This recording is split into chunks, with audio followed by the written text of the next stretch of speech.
I've been trying to figure out what's wrong with me for years. I had a tilt table test almost 20 years ago. I failed the test within 7 minutes. And they told me was, okay, here is a prescription for beta blockers, and we want you to follow up with this cardiologist. Wow. And so I researched the beta blockers. I mutilated my body trying to fix something that somebody could have just told me. I was ready to just say, well, I'm just going to be sick and in pain and fat and probably trapped down here in my basement apartment, and this is just what life looks like. And then I saw Malia. Her demeanor was so kind and pleasing, like friendly.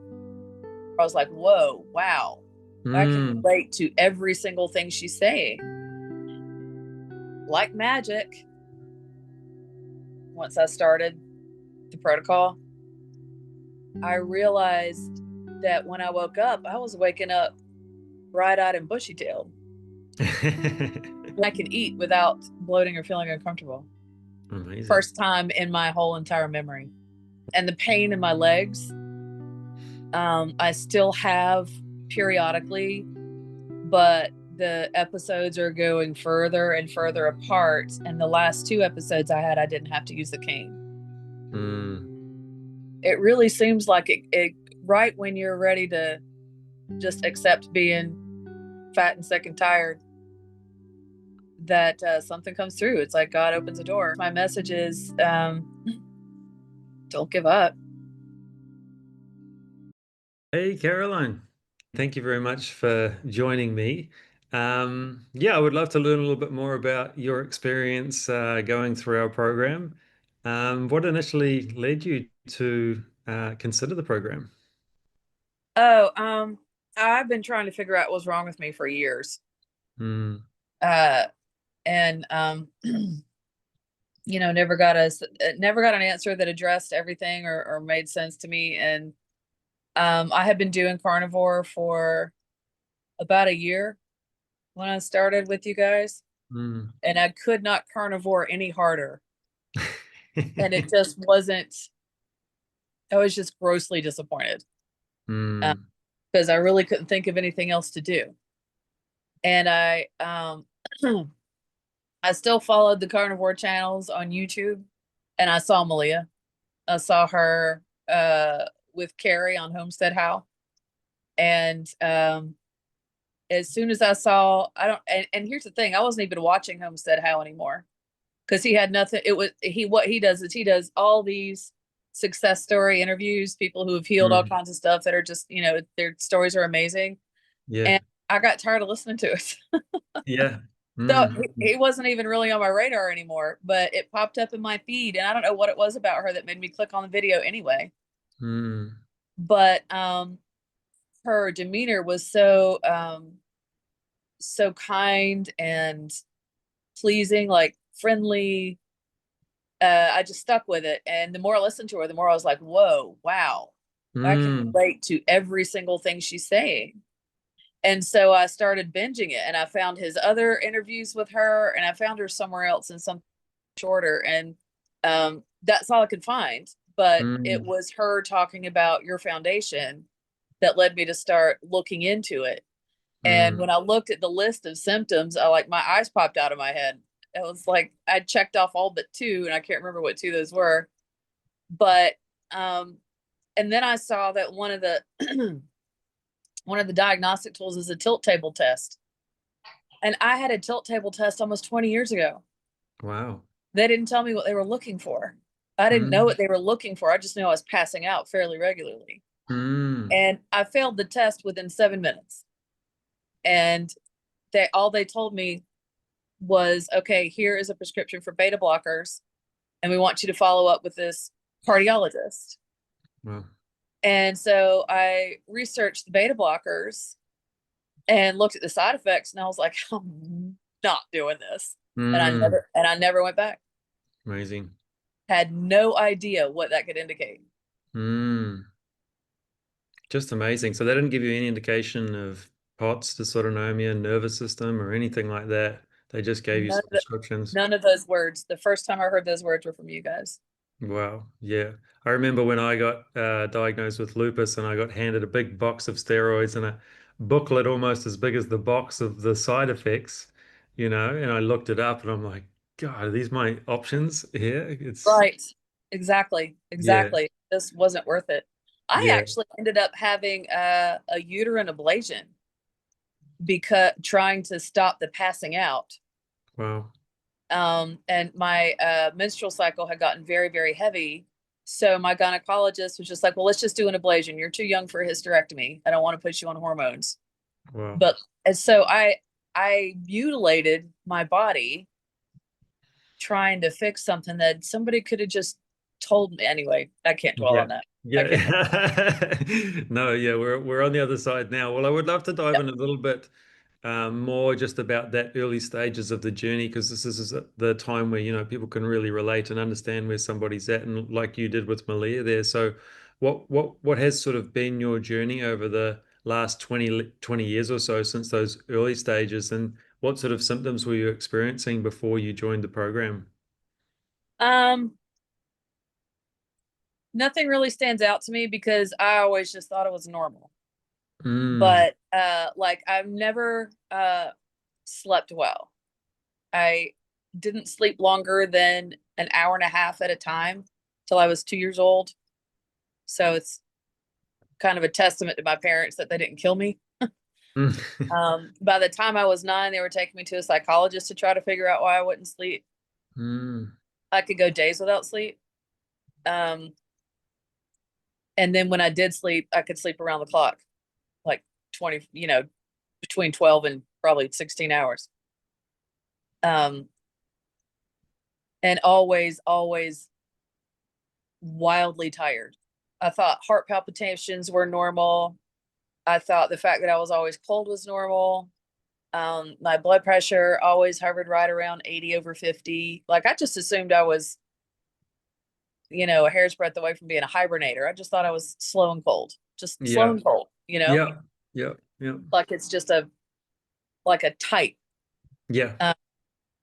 Uh, the passing out got intense in my 30s, started happening very regularly along when my menstrual cycle got strange. And um, it wasn't, well, I guess I was in my 40s, my early 40s when the symptoms of menopause started knocking on the door, particularly hot flashes, and those are particularly bad. Mm, Um, but my mother did that. So again, I thought normal, all this is normal. Um, and then a few years ago, I was working at a warehouse at night. I wrangled truck drivers. That's my job, and I work at night. So I'm at this warehouse that I work at, sending trucks out all night long, and it, the warehouse takes up a whole city block. Like this is enormous, and where my office is over here, and where the restroom is all the way at the other end. mm, So I'm walking a good walk every time I have to use the restroom, and I noticed a really strange, very sharp pain right where my thigh connects to my groin. mm, Not like joint pain. I have joint pain. I have arthritis in my left hand. I know what joint pain feels like. This was different. This was, at the risk of sounding crude, it was like in the meat. It yep. seemed, yeah. And I didn't know what to call it, so I just called it the connector. The connector hurts, between my thigh and my trunk, really. And it would be sharp enough that I would have to push my hand into it like that to walk, to keep Mm-hmm. my to keep my leg from wanting to buckle. Mm, And it would do that for a week or two and then stop, and a week or two and then stop. And then it started in one of my knees, and the kneecap started to slide around a little bit, and not even And the other knee I'd had rebuilt when I was 13 from an accident. Mm, So it wasn't even the bad knee, the one you would think would give me problems. mm, It was mm, the other one that I thought was healthy, and then started in my toes and the side of my foot. And more and more, the episodes of pain would come more frequently, closer together. And I had to start using a cane. And I just turned 52. mm. Like I'm not elderly. I don't like a cane. That was a real wake up call for me. Like, what is Yeah. happening here? Something is Mhm. snowballing. And I started to panic a bit. I don't trust Western medicine. I didn't want to go to a doctor, but I didn't know what to do. And like I said, I couldn't carnivore any harder than I was carnivoring. And I was ready to just say, well, I'm just going to be sick and in pain and fat and probably trapped down here in my basement apartment. And this is just what life looks like. Mm, And then mm. I saw Malia. So, Amazing. yeah. Amazing. So at that time you were experiencing a lot of pain and things like that. How was your sleep and how sort of like day to day? Because I understand the normality that kind of it's just like a normal life, right? When you've been sick for so long. What sort of thing were you experiencing any sleep issues or any other issues sort of throughout the day? And Always an insomniac, like I said mm, before. I had yeah. discovered, oh, I've got oil dripping down my face.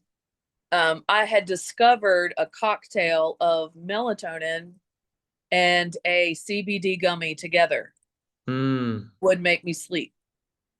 right. And I was sleeping 9, 10 hours. It was a beautiful thing. It was not very, pardon me, restorative. Hmm. Yeah.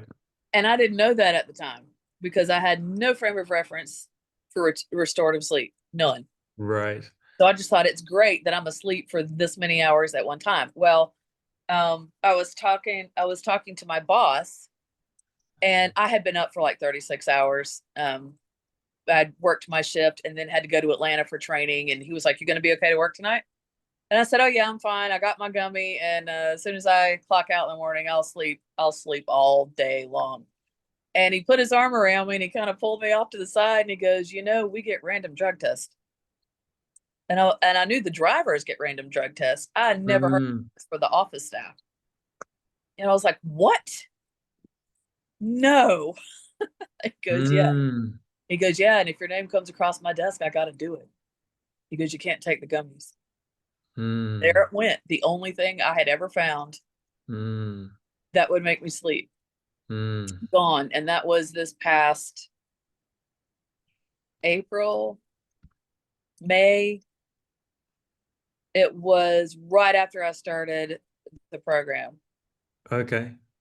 So I dropped down to sleeping 4 hours at a time, Mm, or mm. 2 hours here and 3 hours later. Yeah. The best I could get was 5 hours at a stretch, but Mm, a lot of the time I would have to get up and pee during those 5 hours. So, yeah. and started to just get really, really run down, Mm, like more mm. than normal. But then, like magic, uh, and I can't remember how far I should have been taking better notes once I started the protocol, but it wasn't too awfully long after I had gotten the nutrition part down pat and was on an even schedule Mm. that I realized that when I woke up, I was waking up bright-eyed and bushy-tailed. Like I wasn't sleeping a lot longer, still around 5 hours, once in a while six, which Hmm. was new. But I was waking up and I was like, oh, this is what they mean by restorative sleep. Like Yes. waking up alert and Yeah. already thinking, okay, I want to do this, I need to do that, and I'm ready to go. Not, Mm, oh yep. my gosh, I'm awake, it's another day. Yeah. How long can I lay here? You know? Yeah. And that was my first indicator that things were starting to change. So how far into the program were you when you started to experience that restorative sleep? Maybe Not a month or long, so, maybe or a couple of weeks, or maybe 3 or 4 weeks. yep, yep, Way faster than I thought I was going to see anything happen. Way yep, faster. yep, Yeah. yep. And yeah, I would love to hear about any other sort of milestones you sort of experienced on the way, things and changes that you noticed along the way in the journey. Well, I have noticed that the limbic work sounded pretty woo woo to me when I first was listening about that. Um, but I trusted that obviously you guys know what you're talking about. So um, the limbic work, once I got used to it, actually became pleasurable. Mm, Like I didn't dread it and I gotta let me just get this out of the way. It was more like, yes. okay, what am I gonna do with it today? And I realized I'm Catholic. I'm a traditional Catholic, and I have always been intimidated by spiritual meditation because I'm not good at it, and I Mm, can't quiet my mind. mm-hmm. And I get frustrated if I'm not good at something. So I would try it here and there, suck at it, and be like, "Yeah, I'm not doing this." Yeah. Yeah. So I really credit the limbic work for moving, like having a real it. I think it produced a real progression in my spiritual life. Mm, I'm not able to meditate well. I'm not a master at it, and I can only hold it. I can hold it for about 10 minutes, but when I first started, I couldn't hold it for 3 minutes, yeah. and I feel other spiritual benefits, an ability to, or a more of an ability to. I'm still working on it. Detach and reframe. Mm, mm, These are basic spiritual principles that I learned with the limbic work, you know, mm, that has translated into my spiritual life, which I find very rewarding and very motivating to keep progressing and doing what I'm doing. So that has brought, I said all that to tell you this. What that's done is put me in more, I'm in a more peaceful place than I ever remember being. And I think it's the detachment, the reframing, the placing the importance on quiet and meditation and prayer. mm. Um, the things that I have just always just pushed off. I'll learn that sometime, but not right now. Yeah. Yeah. Amazing.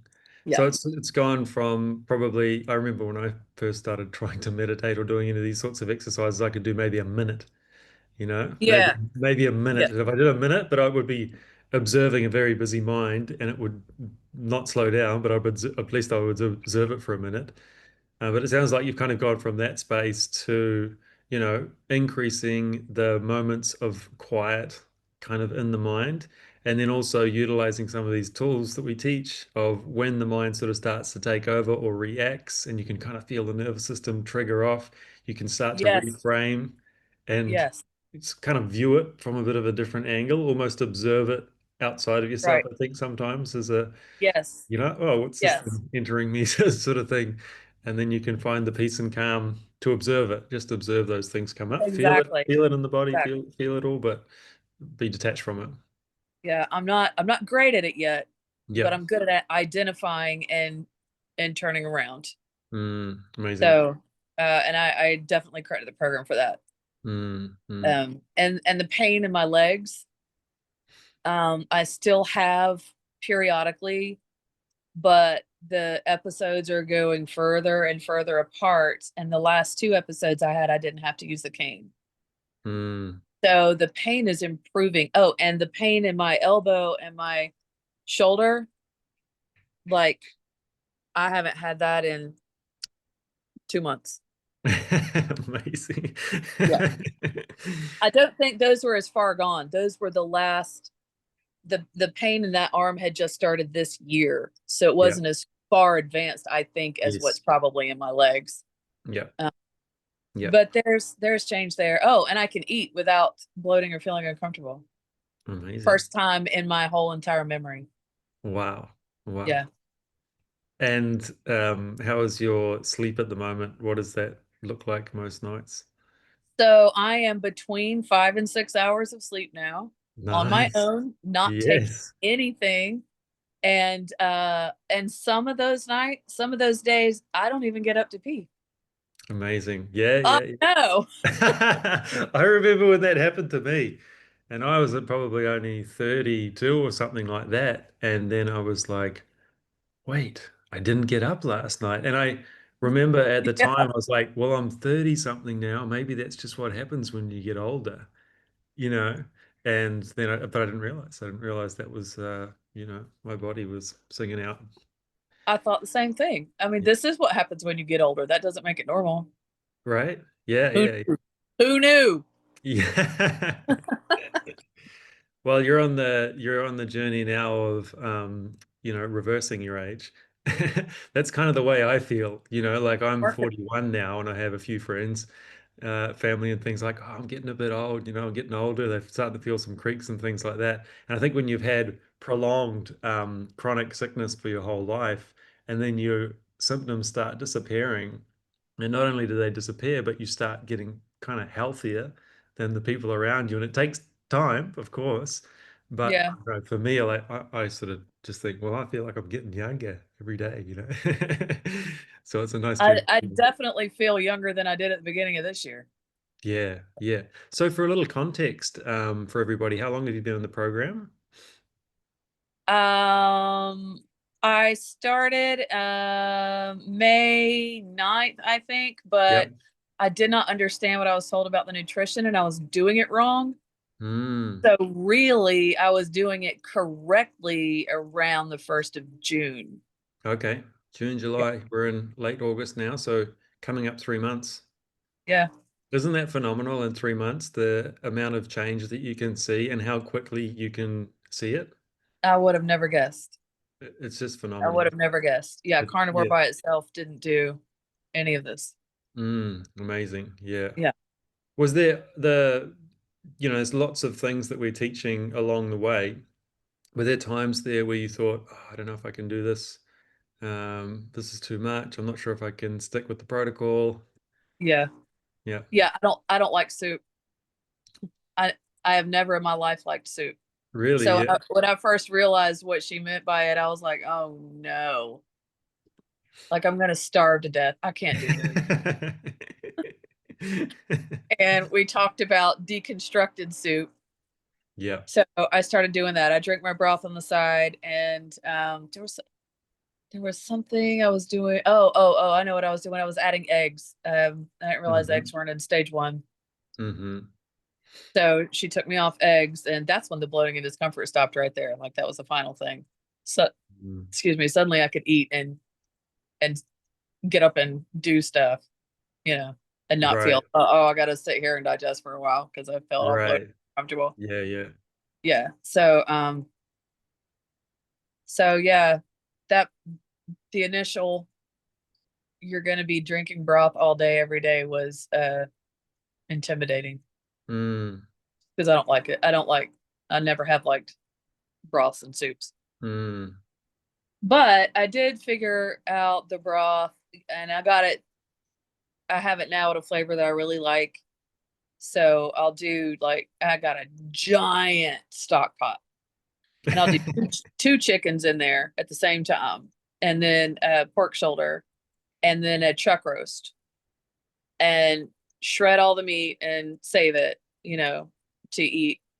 But then the broth has all those different meats in it. And the last like 30 to 45 minutes that it's simmering, I'll put cut up onions in there and crushed garlic and then strain all mm, that out. But it mm. flavors it really nicely. And then, the little salt and butter, it tastes like chicken pot pie filling, Nice. which is delicious. So it turned out okay. That's beautiful. Yeah. So in those times, when you're, struggling or looking for sort of alternatives and things like that, how did you find sort of the support in the program, practically and sort of emotionally on the journey so far. I've never had this much support in my life in anything I've ever done.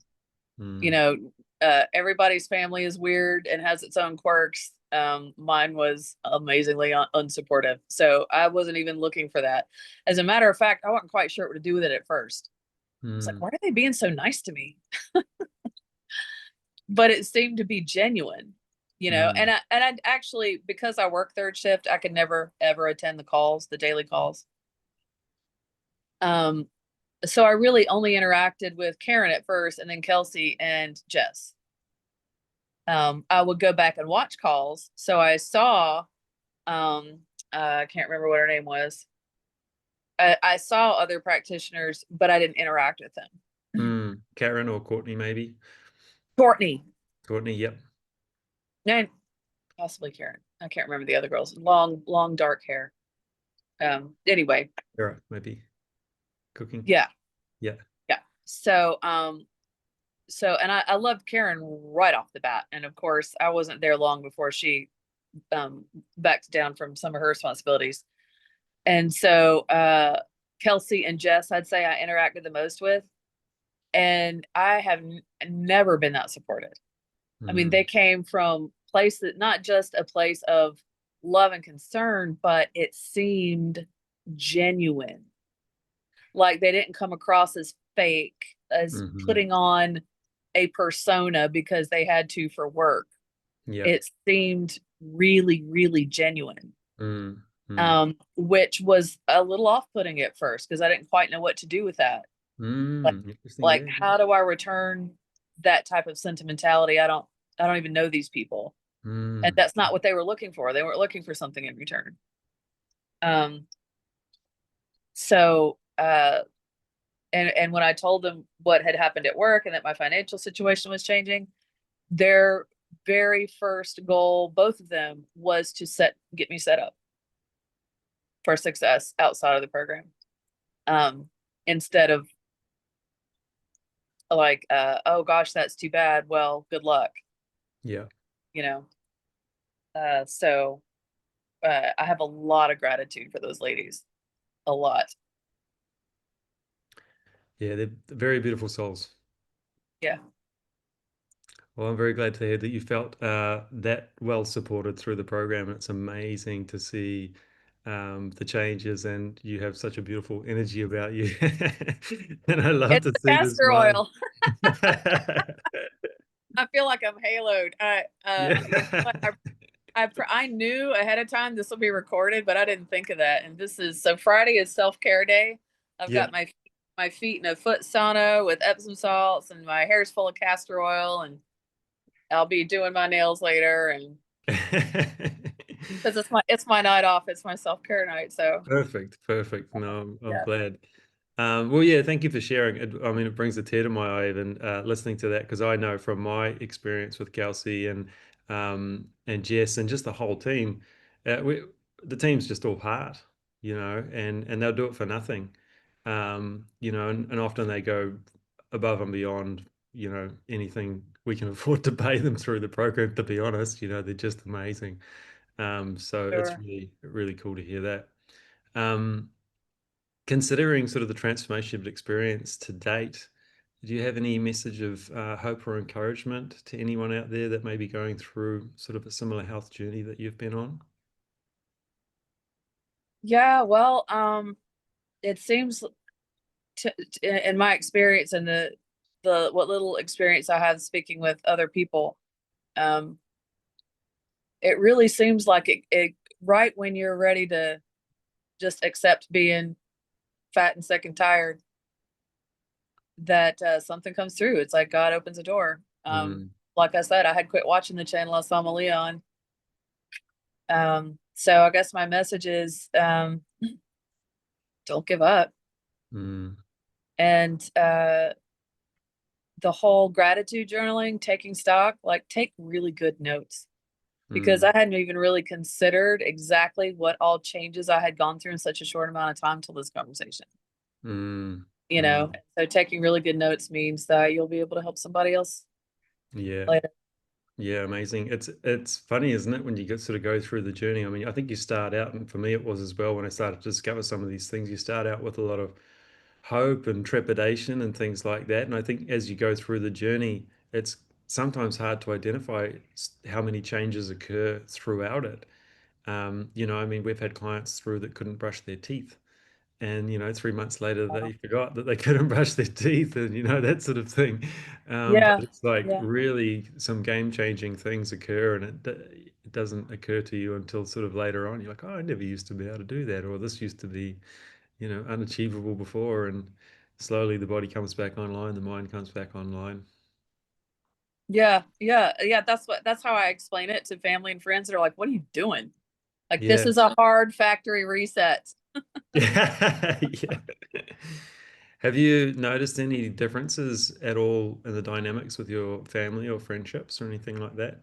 I know it's still sort of early stage, but It's still kind of early. Well, so at first I was met with incredulity. mm, But now, sister, friends, even my mom is like, "What is it that you're doing?"